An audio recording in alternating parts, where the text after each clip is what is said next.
الله پاک سره بې ادبي پوهېږئ څه ده؟ کله کله زموږ نه کېږي خو موږ په ناپامۍ باندې دغه کار کوو، نه پوهېږو چې نعوذ بالله موږ د الله پاک په شان کې ګستاخي کوو، بې ادبي کوو. د الله پاک سره بې ادبي دا ده موږ او تاسې فکر کوو الله پاک نه یو څه غواړو، فکر کوو چې الله پاک یې نه راکوي.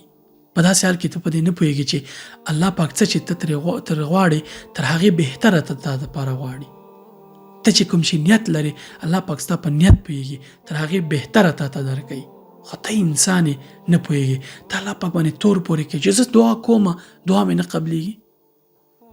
کمبخته ته په دې نه پوهېږي چې پیغمبر صلی الله علیه وسلم ته وایي چې واذا سألك عبادي عني فإني قریب اجیب دعوة الداعي اذا دعاني فليستجیبوا لي وليؤمنوا بي لعلهم يرشدون. کله چې وایي زما بنده تا نه پوښتنه کوي دا زما رب چیرته دی، ورته وایي چې زه قریب یم، تا ته نږدې یم، بس غږ وکړه. اجیب دعوة الداعي اذا دعان، کله چې ما نه څه وغواړي، د اذا علما وایي دا ظرف دپاره دی، همغه وخت چې ته غواړې زه یې در کوم. خو موږ په دې نه پوهېږو چې د الله پاک زموږ دپاره څومره ښه تدابیر نیولي.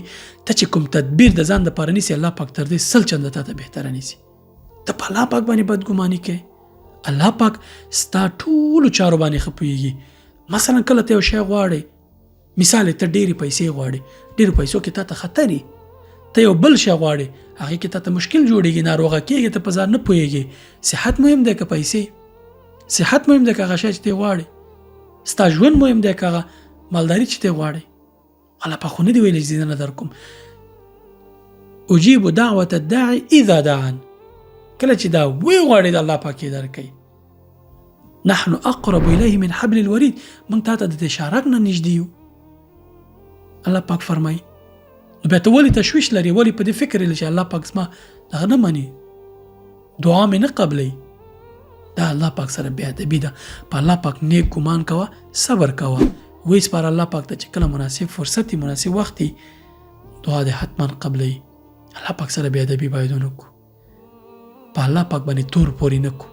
دا ګناه ده چې ته بد ګمان وکړې، دعا کې په دې فکر یې، همغه لحظه کې په دې فکر یې چې دا شاید قبول نه شي.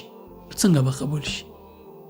الله پاک ته څه ضرورت لري؟ ته الله پاک ته محتاج یې. الله پاک خو بې نیازه دی. ته ځان سره خیانت کې، ځان سره زیاتې کې، سوال کې او په دې بل طرف یې فکر کې چې والا زه دعا کوم نه قبلېږي. اکثر خلک همدا کمنټونه کوي ویډیوګانو باندې چې زه دومره وخت نه دعا کوم نه قبلېږي. خو ته دومره عقل نه لرې چې دا دعا دې نه قبلېږي، خو الله پاک به یو ښه پلان تا دپاره لري. دا دعا به ستا په خیر نه وي، د دعا اصولو باندې به ته نه کې، بدګمان یې په الله پاک باندې، خود به نه قبلېږي. نه، الله پاک سره باید بې ادبي ونه کړو، د الله پاک په حق کې زیاتې ونه کړو. دعا چې مو وکړه نورې پرېږدئ الله پاک ته چې وخت یې راشي بیا به خپله د چا خبره سپرایز شي. السلام علیکم.